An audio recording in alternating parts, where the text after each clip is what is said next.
Hi friends, ఈ వీడియోలో మనం చేతబడి నిజమా, అబద్ధమా, వాస్తవాలు, విశ్లేషణ, శాస్త్రీయ దృష్టికోణం గురించి తెలుసుకుందాం. భారతదేశంలోనే కాక ప్రపంచంలోని అనేక సంస్కృతుల్లో చేతబడి, మంత్రాలు, తంత్రాలు, వశీకరణ, బ్లాక్ మ్యాజిక్ వంటి నమ్మకాలు ప్రాచీన కాలం నుంచే ఉన్నాయి. గ్రామీణ ప్రాంతాల నుంచి పట్టణాల వరకు చాలా మంది ఇప్పటికీ చేతబడి ఉందని నమ్ముతుంటారు. మరికొందరు మాత్రం దీనిని పూర్తిగా అబద్ధం, మూఢనమ్మకం అని కొట్టిపారేస్తారు. మరి అసలు చేతబడి నిజమా, లేక మన మనస్సులోనే పుట్టే భ్రమమా? ఈ ప్రశ్నకు సమాధానం తెలుసుకోవాలంటే చరిత్ర, మనోవిజ్ఞానం, శాస్త్రం అన్నింటినీ కలిపి చూడాలి. చేతబడి అంటే ఏమిటి? సాధారణంగా చేతబడి అనేది ఎవరికైనా చెడు చేయాలనే ఉద్దేశంతో మంత్రాలు, తంత్రాలు, పూజలు లేదా ఆధ్యాత్మిక శక్తులను ఉపయోగించడం అని ప్రజల నమ్మకం. దీనివల్ల అనారోగ్యం, ఆర్థిక నష్టం, కుటుంబ కలహాలు, మానసిక సమస్యలు వస్తాయని చెబుతారు. కొన్ని సందర్భాల్లో చేతబడి వల్ల ప్రాణహాని కూడా జరుగుతుందని భయపెడతారు. చారిత్రక నేపథ్యం. ప్రాచీన కాలంలో విజ్ఞానం అంతగా అభివృద్ధి చెందని సమయంలో మనిషి ప్రకృతిలో జరిగే అనేక విషయాలకు కారణాలు తెలుసుకోలేకపోయాడు. వ్యాధులు, కరువు, ఆకస్మిక మరణాలు వంటి వాటికి అర్థం కానప్పుడు వాటిని అదృశ్య శక్తులు, దయ్యాలు, చేతబడి వంటి వాటితో అనుసంధానం చేశాడు. అలా నమ్మకాలు తరతరాలకు కొనసాగుతూ వచ్చాయి. కొన్ని మతపరమైన, సాంప్రదాయ కథలు కూడా ఈ నమ్మకాలను బలపరిచాయి. శాస్త్రీయ దృష్టిలో చేతబడి. శాస్త్రపరంగా చూస్తే చేతబడి ఉందని నిరూపించే ఏ స్పష్టమైన ఆధారాలు లేవు. ఇప్పటివరకు జరిగిన అనేక పరిశోధనలు చేతబడి వల్ల నేరుగా శారీరక లేదా మానసిక నష్టం జరుగుతుందనే విషయాన్ని నిర్ధారించలేదు. అనారోగ్యానికి వైద్య కారణాలు ఉంటాయి, ఆర్థిక నష్టాలకు ఆర్థిక కారణాలు ఉంటాయి. కానీ మనం వాటిని అర్థం చేసుకోలేకపోయినప్పుడు చేతబడిని కారణంగా భావిస్తాం. మనోవిజ్ఞానం ఏమంటుంది? చేతబడి ప్రభావం చూపిందని అనిపించడానికి ప్రధాన కారణం మనస్సు.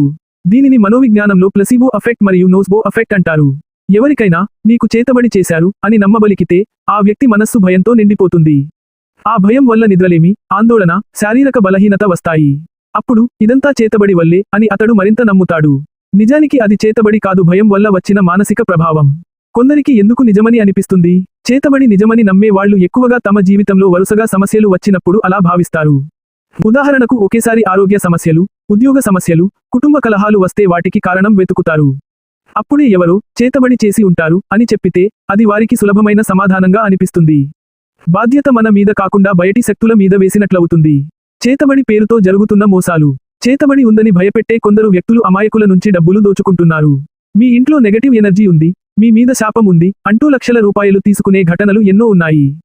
కొందరు మహిళల్ని చేతబడి చేసేవాళ్లు అని ముద్ర వేసి హింసించిన సందర్భాలు కూడా ఉన్నాయి. అందుకే ప్రభుత్వం మరియు న్యాయవ్యవస్థ ఇలాంటి మూఢనమ్మకాలపై ప్రజలను జాగ్రత్తగా ఉండమని హెచ్చరిస్తోంది. ఆధ్యాత్మిక కోణం. కొంతమంది చేతబడి ఉందా లేదా అన్నదానికంటే భక్తి, ధైర్యం, ఆత్మవిశ్వాసం ముఖ్యం అంటారు. ప్రార్థన, ధ్యానం వల్ల మనస్సుకు ప్రశాంతత వస్తుంది. ఆ ప్రశాంతత వల్ల సమస్యలను ఎదుర్కొనే శక్తి పెరుగుతుంది. కానీ దీనిని చేతబడి ఉన్నదని నిరూపణగా కాకుండా మనస్సు బలంగా ఉండడం వల్ల వచ్చిన మార్పుగా చూడాలి. చేతబడి అనిపించినప్పుడు ఏమి చేయాలి? ముందుగా భయపడకూడదు. ఏదైనా ఆరోగ్య సమస్య ఉంటే డాక్టర్ను సంప్రదించాలి. మానసిక ఒత్తిడి ఉంటే కౌన్సెలింగ్ తీసుకోవాలి. ఆర్థిక సమస్యలకు ప్రణాళిక రూపొందించాలి. సమస్యలకు వాస్తవిక పరిష్కారాలు వెతికితే చేతబడి భయం తానుగా తగ్గిపోతుంది. అంతిమంగా చెప్పాలంటే చేతబడి అనేది శాస్త్రీయంగా నిరూపితం కాలేదు. ఇది ఎక్కువగా భయం, మూఢనమ్మకాలు, మనస్సు చేసే ఆట. సమస్యలకు కారణాలు బయట వెతకడం కన్నా వాటిని అర్థం చేసుకుని పరిష్కరించుకోవడం మేలైన మార్గం. విజ్ఞానం, అవగాహన, తర్కబద్ధమైన ఆలోచనలతో ముందుకు వెళ్తే చేతబడి భయం మన జీవితాన్ని నియంత్రించదు. భయం కాదు, జ్ఞానం మన బలం. ఈ ఇన్ఫర్మేషన్ మీకు నచ్చినట్టు అయితే లైక్ చేసి సబ్స్క్రైబ్ చేయండి.